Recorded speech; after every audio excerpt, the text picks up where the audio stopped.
ஆராதனையின் ஆரம்ப நிகழ்வாக இந்த ஆராதனை ஒப்புக் கொடுத்து நாம் ஜெபம் செய்வோம். கண்களை மூடுவோம், கைகளை கூப்பி நாங்கள் ஆராதனை ஒப்புக் கொடுத்து நாங்கள் ஜெபம் செய்வோம். அன்பின் பரலோக பிதாவே, சுவாமி, இந்த வேலைக்காக உம்மை துதிக்கிறேன். ஆண்டவரே, இந்த ஆராதனைக்காக நன்றி. ஆண்டவரே, இந்த நல்ல நாளிலும் எங்களுக்கு நீர் கொடுத்திருக்கிற இந்த ஆராதனைக்காக ஸ்தோத்திரம். ஆண்டவரே, இதில் பங்கு கொள்கிற ஒவ்வொருவரையும் ஆண்டவரே உம்முடைய பிரசன்னம் ஆட்கொள்ளட்டும், உம்முடைய ஆசீர்வாதம் உண்டாகட்டும், நன்மை உண்டாகட்டும். பார்க்கிறவர்கள் ஒவ்வொரு நபர்களும் உள்ளங்களிலும் அவர்கள் இருக்கிற ஸ்தானங்களிலும் ஆண்டவரே உம்முடைய பிரசன்னம் கடந்து போகட்டும். இதை பார்க்கிற ஒவ்வொருவரும் ஆசீர்வதிக்கப்பட நான் ஜெபிக்கிறேன். ஆளுகை செய்யுங்க, சமாதானத்தை சந்தோஷத்தை கொடுங்க, அற்புதத்தை செய்யுங்க. கலக்கத்தோடு ஏக்கத்தோடு மனபாரத்தோடு இதை பார்க்கிறவர்கள் ஆண்டவரே சுகம் அடையட்டும், கலக்கங்கள் நீங்கட்டும், பாரங்கள் நீங்கட்டும். முன்னின்று ஊழியம் செய்கிற ஒவ்வொருவருக்காய் நான் ஜெபிக்கிறேன். ஆசீர்வதிங்க. பாடல்கள் அதே போல் வார்த்தைகள் அனைத்திலும் நீர் மகிமைப்படுவீராக. உங்களுடைய நாமம் ஒன்றை இந்த நாளிலே மகிமைப்படட்டும் என்று சொல்லி நாங்கள் ஆசீர்வதித்து நாங்கள் ஜெபிக்கிறோம். நம்முடைய தெய்வீக பிரசன்னம் ஆண்டவரை ஒவ்வொரு பேரில் உண்டாகட்டும். ஆசீர்வதிங்க, தாங்குங்க, வழி நடத்துங்க. சகல ஸ்தோத்திரங்களும் சகல துதி சகல கனம் உமக்கே உண்டாகட்டும். இயேசுவின் நாமத்தில் ஜெபிக்கிறோம் அருமை பிதாவே, ஆமென். மீன்களை பிடித்தவன் மனுஷனை பிடிக்கவே மாற்றின இயேசு என் படகில் உண்டு. நிச்சயம் ஒரு நாள் மறுதலிப்பேன் என்று அறிந்தும் அழைத்தவர் அருகில் உண்டு. நான் வீசும் வலைகள் எல்லாம் வெறுமையாய் வந்தாலும் என்னோடு அவர் இருக்க குறையேது. புயல் அடித்தாலும் அலை அடித்தாலும் என் துதிகள் ஓயாது. கரை தெரியாமல் கண்ணலைந்தாலும் என் துதிகள் ஓயாது. என் நம்பிக்கை அவமானாலும் என் துதிகள் ஓயாது. கைவிடத் தெரியாதவரை விட்டு ஓட முடியாது. உம்மை விட்டா நம்புவதற்கு வேற யாரும் கிடையாது. கைவிடத் தெரியாதவரை விட்டு ஓட முடியாது. உம்மை விட்டா நம்புவதற்கு எனக்கு யாரும் கிடையாது.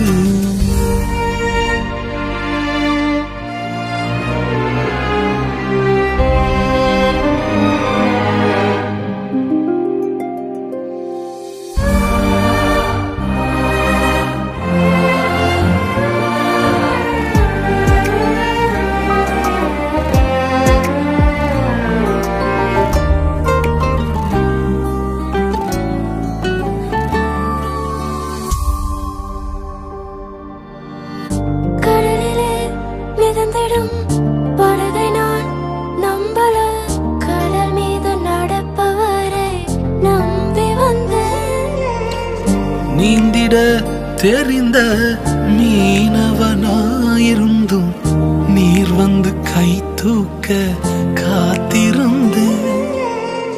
நான் மூழ்கும் செய்திய ஓர் பேச விட மாட்டேன். அழைத்தவர் கைவிடலன்னு பேச வைத்தேன். என் துதிகள் ஓயாது, என் துதிகள் ஓயாது, என் துதிகள் ஓயாது. கைவிடத் தெரியாதவரை விட்டு ஓட முடியாது. உம்மை விட்டா நம்புவதற்கு வேற யாரும் கிடையாது. கைவிடத் தெரியாதவரை விட்டு ஓட முடியாது. உம்மை விட்டா நம்புவதற்கு வேற யாரும் கிடையாது. இன்றைய வேத வசனம் 2 தீமோத்தேயு 4ஆம் அதிகாரம் 6 தொடக்கம் 8 வசனம் வரை மற்றும் 16 தொடக்கம் 18ஆம் வசனம் வரை. 6 தொடக்கம் 8ஆம் வசனம். ஏனென்றால் நான் இப்பொழுதே பானப்பலியாக வார்க்கப்பட்டு போகிறேன். நான் தேகத்தை விட்டு பிரியும் காலம் வந்தது. நல்ல போராட்டத்தை போராடினேன், ஓட்டத்தை முடித்தேன், விசுவாசத்தை காத்து கொண்டேன். இது முதல் நீதியின் கிரீடம் எனக்காக வைக்கப்பட்டிருக்கிறது. நீதியுள்ள நியாயாதிபதியாக கர்த்தர் அந்நாளிலே அதை எனக்கு தந்தருவார். எனக்கு மாத்திரமல்ல, அவர் பிரசன்னமாகுதலை விரும்பும் யாவருக்கும் அதை தந்தருவார். 16 தொடக்கம் 18 வரை. நான் முதல் விசை உத்தரவு சொல்ல நிற்கையில் ஒருவனும் என்னோட கூட இருக்கவில்லை. எல்லாரும் என்னை கைவிட்டார்கள். அந்த குற்றம் அவர்கள் மேல் சுமராதிருப்பதாக. கர்த்தரோ எனக்கு துணையாய் நின்று என்னாலே பிரசங்கம் நிறைவேறுகிறதற்காகவும் புறஜாதியார் எல்லாரும் கேட்கிறதற்காகவும் என்னை பலப்படுத்தினார். சிங்கத்தின் வாயிலிருந்தும் நான் ரட்சிக்கப்பட்டேன். கர்த்தர் என்னை எல்லா தீமையினின்றும் என்னை ரட்சித்து தம்முடைய பரம ராஜ்யத்தை அடையும்படி காப்பாற்றுவார். அவருக்கு சதா காலங்களிலும் மகிமை உண்டாவதாக. ஆமேன். என் பலனாக கிறிஸ்து இருப்பதினால் எந்த பயமும் எனக்கு இல்லையே. என் பல பக்கத்தில் அவர் துணை நிற்பதால் நான் ஜெயம் பெற்று எழும்பிடுவேன். என் பலனாக கிறிஸ்து இருப்பதினால் எந்த பயமும் எனக்கு இல்லையே. என் பல பக்கத்தில் அவர் துணை நிற்பதால் நான் ஜெயம் பெற்று எழும்பிடுவேன். எல் ஷடாய் என் தெய்வமே, எல் ரோயி என் தகப்பனே, யெகோவா என் ராஜனே. எல் ஷடாய் என் தெய்வமே, எல் ரோயி என் தகப்பனே, யெகோவா என் ராஜனே.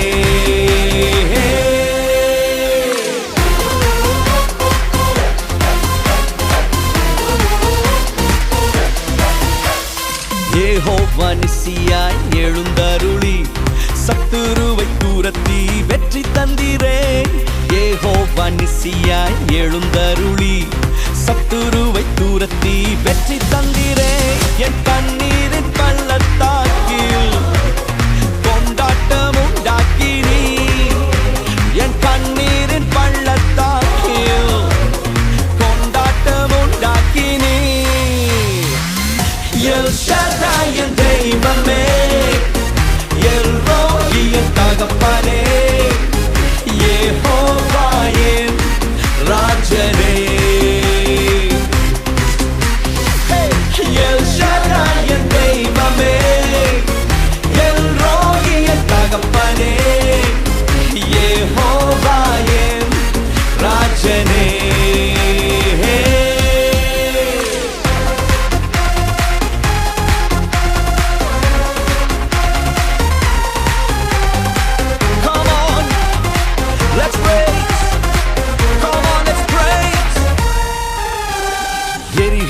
சூளைக்குள் எரியப்பட்டும் எரியாமல் புகையாமல் காப்பாற்றினீர். எரிகின்ற சூளைக்குள் எரியப்பட்டும் எரியாமல் புகையாமல் காப்பாற்றினீர். கர்த்தரே தெய்வம் என்று கைதட்டி கொண்டாடுவேன். என் கர்த்தரே தெய்வம் என்று கைதட்டி கொண்டாடுவேன். எல் ஷடாய் என் தெய்வமே, எல் ரோயி என் தகப்பனே, யெகோவா என் ராஜனே. Come on, say El Shaddai என் தெய்வமே, எல் ரோயி என் தகப்பனே, யெகோவா என் ராஜனே. என் பலனாக கிறிஸ்து இருப்பதினால் எந்த பயமும் எனக்கு இல்லையே. என் பல பக்கத்தில் அவர் துணை நிற்பதால் நான் ஜெயம் பெற்று எழும்பிடுவேன். என் பலனாக கிறிஸ்து இருப்பதினால் பயம் ஒன்றும் எனக்கு இல்லையே. என் பல பக்கத்தில் அவர் துணை நிற்பதால் நான் ஜெயம் பெற்று எழும்பிடுவேன்.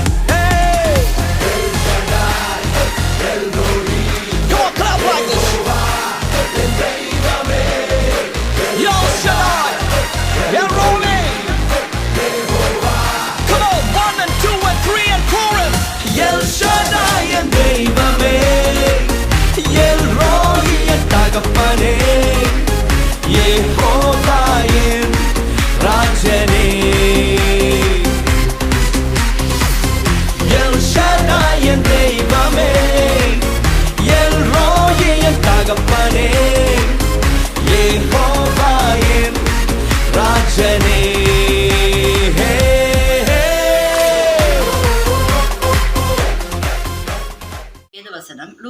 18 அதிகாரம் 9 தொடக்கம் 14 வரை.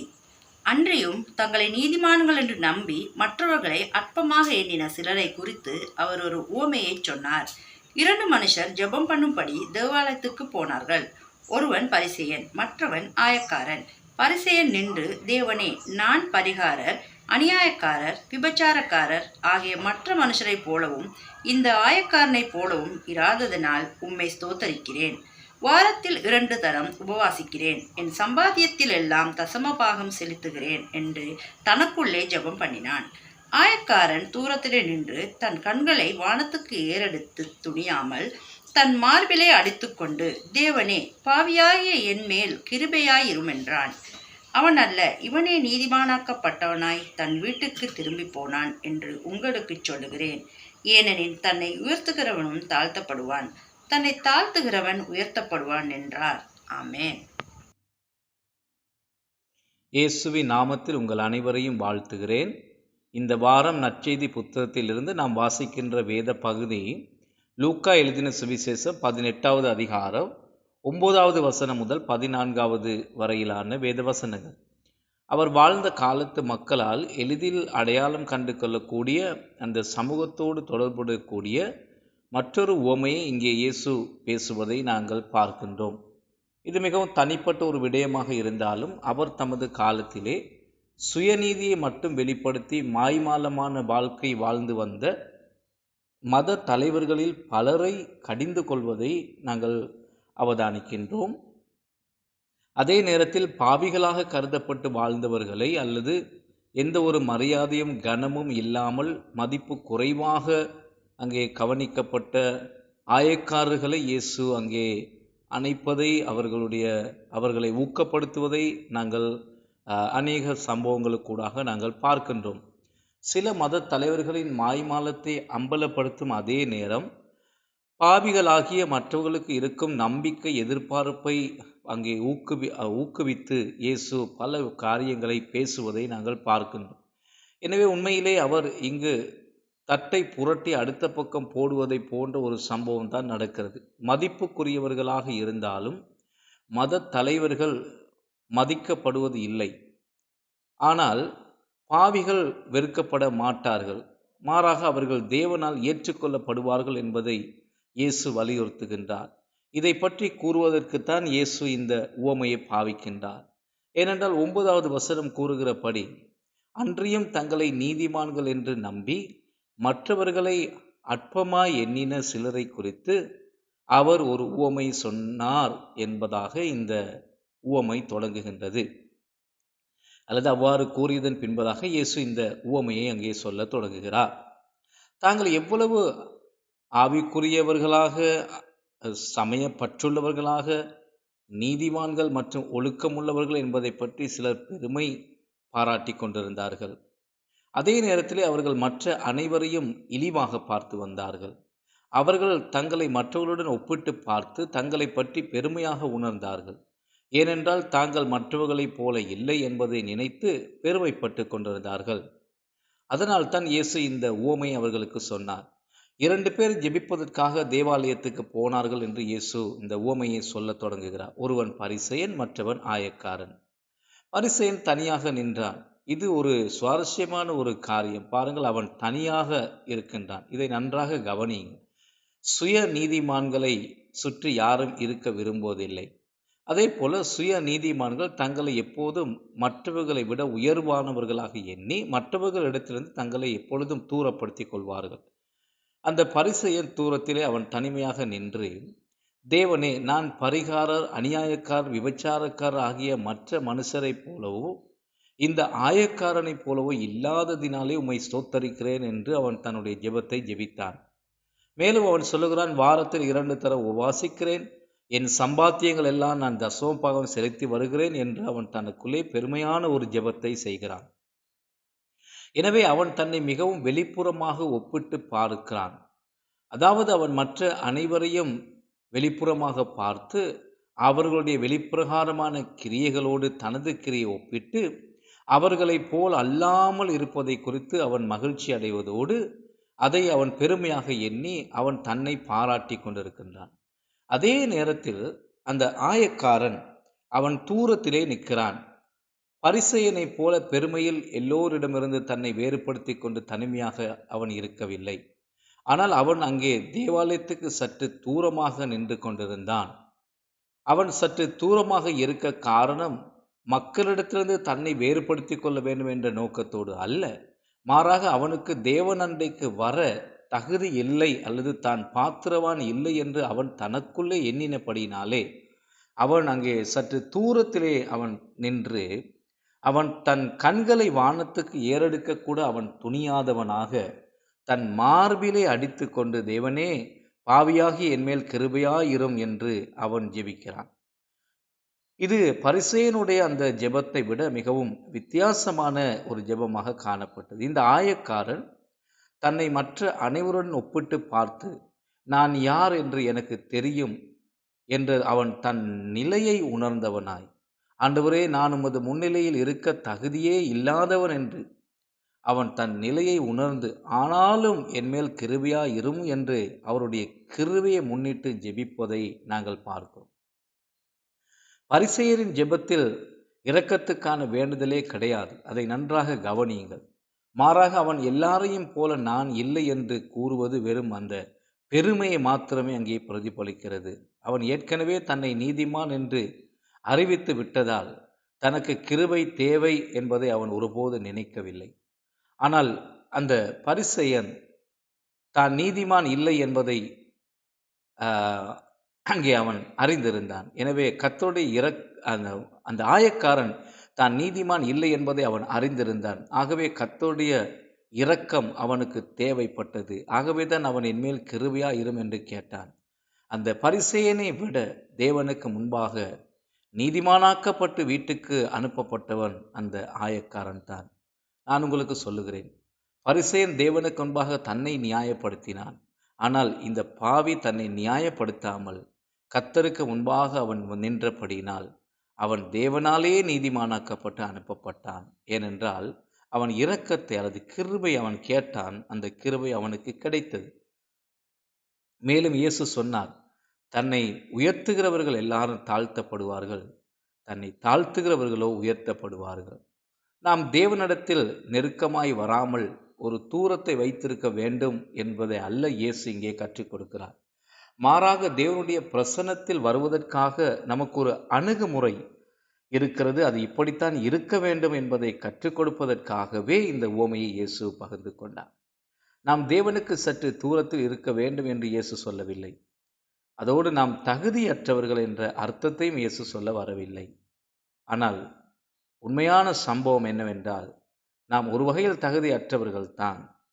ஆனால் இயேசு நமக்காக சிலுவையில் சிந்திய இரத்தத்தின் மூலம் நம்முடைய பாவங்கள் மன்னிக்கப்பட்டன என்பதை அறிந்து நாம் தைரியமாகவும் நம்பிக்கையோடும் தேவ சமூகத்திலே வர நமக்கு ஒரு வழியை அவர் உருவாக்கி கொடுத்திருக்கின்றார்.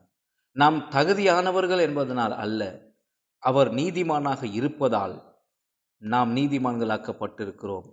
நம்முடைய செயல்களால் அல்ல, இயேசு கிறிஸ்துவின் செயலால் நாம் நீதிமான்களாக்கப்பட்டிருக்கின்றோம். ஆகவே நமக்கு தைரியமாக நம்பிக்கையோடு அவருடைய சமூகத்திலே வர முடியும். நாம் பெரியவர்களாகவோ அல்லது இல்லாதவர்களாகவோ இருப்பதால் அல்ல, நாம் மிகவும் நல்லவர்களாகவோ அல்லது ஆவிக்குரியவர்களாக இருப்பதாலோ அல்ல. ஆனால் நமக்கு தேவையான நேரத்தில் நமக்கு தேவையான இரக்கத்தையும் கிருபையும் பெறுவதற்காக அவருடைய சந்நிதியில் எப்போது நமக்கு வரக்கூடிய அந்த சூழ்நிலை இருக்கிறது. எபிரேயர் நமக்கு கற்றுக் கொடுக்கிறது அதுதான். நமக்கு அவரை பற்றிய நம்பிக்கையோடு எப்பொழுதும் அந்த கிருபையின் சிங்காசனத்தை அணுக முடியும் என்று இயேசு நமக்காக செய்த அந்த கிரியை நிமித்த நமக்கு அவருடைய சந்நிதியில் எப்பொழுதும் வரக்கூடியதாக இருக்கிறது. அவருடைய கிருபையின் நிமித்தம் ஆக்கினைக்குட்படாமல் அவருடைய சமூக தன்னை நுழைய முடியும். நாம் எவ்வளவு பெரியவர்கள் என்று நம்மை பற்றி நாம் பெருமையாக பேசக்கூடாது. ஆனால் அவருடைய நன்மையும் கிருபையும் நமக்கு தேவை என்பதை உணரும் அந்த மனத்தாழ்மை நமக்கு இருக்கும் போது மட்டுமே தான் நாம் அவருடைய கிருபையை பெற்று அனுபவிக்க முடியும். அதனால் தான் தங்களை நீதிமான்கள் என்று நினைப்பவர்கள் தாங்கள் வலிமையானவர்கள், தாங்கள் கடவுளுக்கு அருகில் இருக்கிறவர்கள் என்று நினைக்கிறார்கள். ஆனால் அவர்கள் உண்மையிலே தேவனுக்கு மிகவும் தொலைவில் இருப்பவர்கள் என்பதை நீங்கள் அறிவீர்கள். அதே சமயம் தேவனுக்கு மிகவும் தொலைவில் இருப்பவர்களுக்கு அவருக்கு முன்பாக மனத்தாழ்மை இருந்தால் மட்டும் மனத்தாழ்மை மட்டும் இருந்தால் அவர்கள் நீதிமான்களாக வீட்டுக்கு அனுப்பப்பட போகிறார்கள். தங்களை நியாயப்படுத்துபவர்கள் அல்லது தங்களை நீதிமான்களாக நினைப்பவர்கள் அல்ல. எனவே இது மிகவும் முக்கியமான ஒரு விடயம் என்பதை அவதானியுங்கள். நாம் தகுதியற்றவர்களாக இருப்பதால் நாம் தான் தேவனை அணுக வேண்டும். ஏனென்றால் நமக்கு தேவன் தேவை என்பதை நாம் அறிந்திருக்கிறோம். ஆனாலும் இயேசு கிறிஸ்துவின் இரத்தத்துக்கூடாக அவர் நம்மை அவருடைய பிரசன்னத்துக்குள் வரவேற்கின்றார். ஒருவேளை நாங்கள் கர்த்தருடைய பிரசன்னத்துக்குள் வருவதற்கு உங்களை தகுதியற்றவர்களாக நீங்கள் ஒருவேளை உணரலாம். ஆனால் அவரிடமிருந்து ஒரு தூரத்தை வைத்துக்கொள்ள வேண்டாம் என்று நான் உங்களை ஊக்குவிக்க விரும்புகிறேன். கர்த்தரிடத்திலிருந்து ஒரு தூரத்தை உண்மையிலே வைத்துக் கொள்பவர்கள் தங்களை நியாயப்படுத்திக் கொள்பவர்கள் தான். தங்களை மற்றவர்களை விட சிறந்தவர்கள் என்று நினைப்பவர்கள், தங்களை மற்றவர்களோடு ஒப்பிட்டு பார்ப்பவர்கள், கர்த்தர் தங்களுக்கு தேவை இல்லை என்று அவருடைய தேவையை அங்கீகரிக்காதவர்கள் தான். ஆனால் தேவனுக்கு அருகில் வருபவர்கள் அவரால் நியாயப்படுத்தப்படுவார்கள். கர்த்தரை தங்களுக்கு தேவை என்று உணர்ந்தவர்கள் அவருடைய கிருபையை நிச்சயமாய் பெற்றுக்கொள்வார்கள். எனவே பரிசேயனைப் போல வாழாமல் வரி வசூலிப்பவனைப் போல மனத்தாழ்மையோடு நம்பிக்கையுடன் வருமாறு உங்களை ஊக்குவிக்கிறேன். ஏனென்றால் கர்த்தர் நம்மை தண்டிக்க விரும்புகிறவர் கிடையாது. கர்த்தர் நமக்கு தம்முடைய கிருபை வழங்க விரும்புகிறார். ஆனால் கர்த்தர் நம்மை வாழ அழைக்கும் வழியில் வாழ, நமக்கு தேவையான கிருபையை நாம் பெற்றுக்கொள்ள, நமக்கு அவர் தேவை என்பதை அறிந்து கொள்ளும் மற்றும் ஏற்றுக்கொள்ளும் அந்த மனத்தாழ்மை தான் நமக்கு மிக மிக அவசியம். எனவே இது ஒரு அழகான கதை. தேவனுக்கு வெகு தொலைவில் இருப்பதாக தோன்றுபவர்களுக்கும் கர்த்தரிடத்திலிருந்து வெகு தொலைவில் இருப்பதாக தங்களை உணர்கிறவர்களுக்கும் கூட இன்றே அவருடைய சமூகத்துக்கு வரக்கூடிய ஒரு சந்தர்ப்பம் இருக்கிறது. நீங்கள் மனத்தாழ்மையுடன் அவரிடம் வரும்போது அவர் உங்களுக்கு இரக்கத்தையும் கிருபையும் காண்பிப்பார். ஆனால் நீங்கள் மிகவும் நல்லவர்கள் என்றோ அல்லது நீதிமான்கள் என்றோ அல்லது மத காரியங்களை நன்றாக செய்கிறவர்கள் என்றோ நினைப்பீர்களானால் அது உங்களை கர்த்தரிடத்திலிருந்து தூரப்படுத்துவதோடு அவரிடத்திலிருந்து நீங்கள் பெற வேண்டிய அனைத்திலிருந்தும் உங்களை தூரப்படுத்திவிடும். எனவே மனத்தாழ்மையோடு நடந்து கொள்ளுங்கள். ஏனென்றால் கர்த்தர் தாழ்மை உள்ளவர்களுக்கு கிருபை அளிக்கிறார், பெருமை உள்ளவர்களுக்கோ எதிர்த்து நிற்கிறார். கர்த்தர் தாமே இந்த செய்தி கூடாக உங்களை ஆசீர்வதிப்பாராக. ஆமேன், ஆமேன். தோளில் இருந்து உயர்த்தினீர், தூக்கி என்னை நிறுத்தினீர், துதித்து பாட வைத்தீர். அல்லேலூயா, அல்லேலூயா. தோளில் இருந்து உயர்த்தினீர், தூக்கி என்னை நிறுத்தினீர், துதித்து பாட வைத்தீர். அல்லேலூயா, அல்லேலூயா.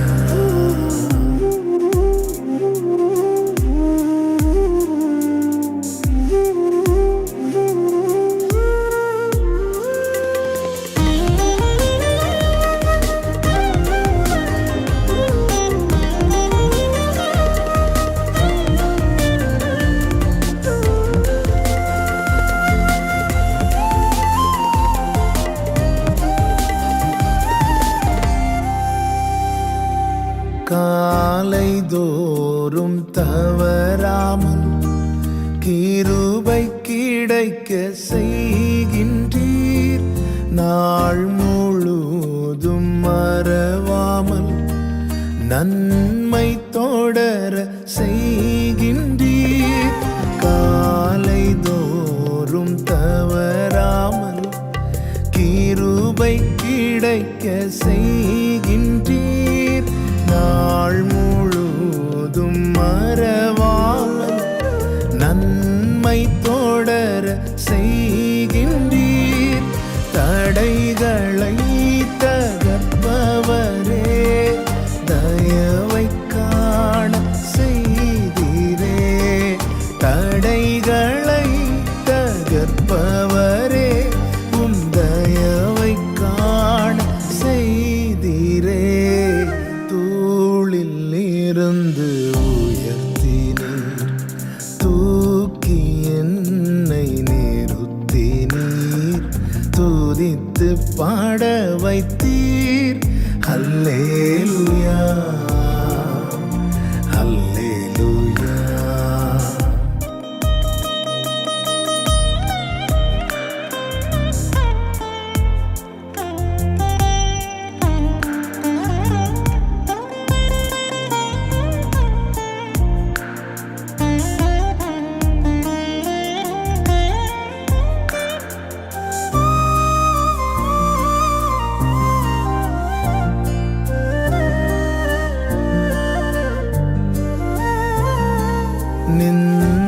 சொற்கள் நீக்கிட இரக்கத்தை விளங்கச் செய்தீர்.